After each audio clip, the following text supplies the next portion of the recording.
dear students. Hope you are all doing fine. We are studying the chapter Microorganisms, Friends and Foes. In that we are learning friendly and useful microorganism. So far we have learned a few friendly and useful microorganisms, like how these bacteria help in making curd, yeast help in making bread and alcohol, right? And also we have learned in the previous video how these algae and fungi are used as food. In today's video we are going to learn about nitrogen fixation. Okay, so what is nitrogen fixation? Why this nitrogen has to be fixed? Let us understand these concepts. Nitrogen fixation and soil fertility. Air contains 78% of nitrogen. So this is our atmospheric air.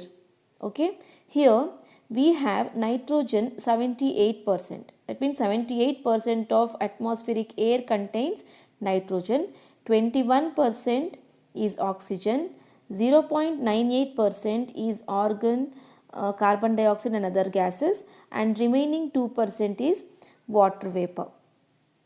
Okay, so we need this nitrogen. We animals and plants, we both need nitrogen for various purposes. Okay, so plants need nitrogen to build protein. In the same way, we human beings and animals also need nitrogen for various purposes. But we cannot use this atmospheric nitrogen. Like see, we can use oxygen, right? Atmospheric oxygen through respiration. But we cannot use this nitrogen, atmospheric nitrogen directly. Then what to do? Plants also cannot use it directly. So who is going to help us for getting this nitrogen, atmospheric nitrogen? How do plants use atmospheric nitrogen? There is one bacteria called Rhizobium bacteria. So this bacteria helps us to use the atmospheric nitrogen. It is going to convert atmospheric nitrogen to compounds of nitrogen. And these compounds of nitrogen can be utilized by the plants. Okay, they cannot use the atmospheric nitrogen directly, but the plants can use compounds of nitrogen, and this conversion is done by Rhizobium bacteria. Now the question is, where is this Rhizobium bacteria present? So plants like legumes, clover and peanuts contain small protuberances in their roots called root nodules. So the plants of legumes, the clover and peanuts, they have root nodules in their roots.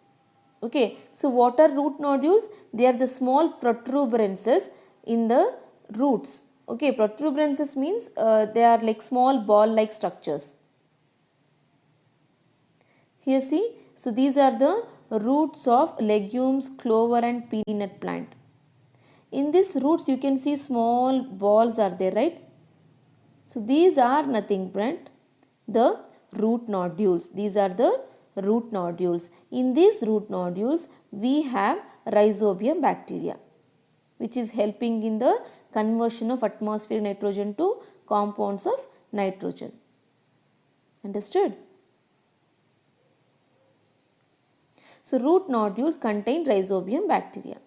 So this Rhizobium bacteria converts atmospheric nitrogen to compounds of nitrogen like nitrates. Okay.